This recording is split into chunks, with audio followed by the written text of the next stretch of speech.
And not only did we obtain the video of that near runway collision that happened here back in late June, we've also received a first-hand account of the man behind the wheel that day.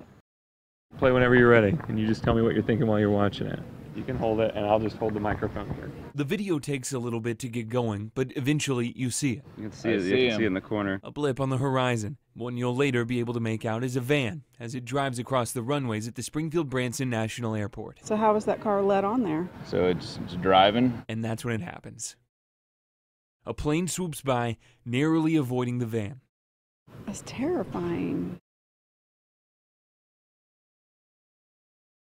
So, how did it happen? Well, we know now, thanks to a first-hand account, the driver of the van that day is an airport employee who, accompanied by two co-workers, was driving across the property to attend the airport employee barbecue. According to the driver's account, the airport van was equipped with both a ground control radio and a yellow beacon.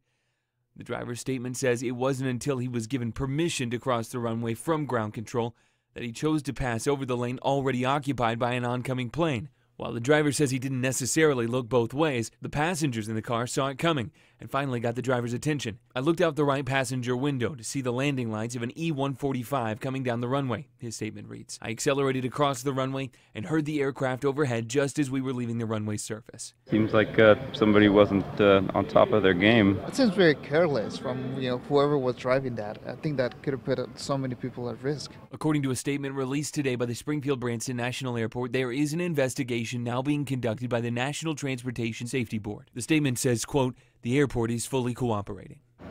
Now, the airport says it will not be discussing that driver's employment or any personnel issue with the media. It does say, however, it plans on reviewing some operating procedures that may have led to what could have been a collision here on its runways. Colin Lingo, Color 10 News, Ozarks First.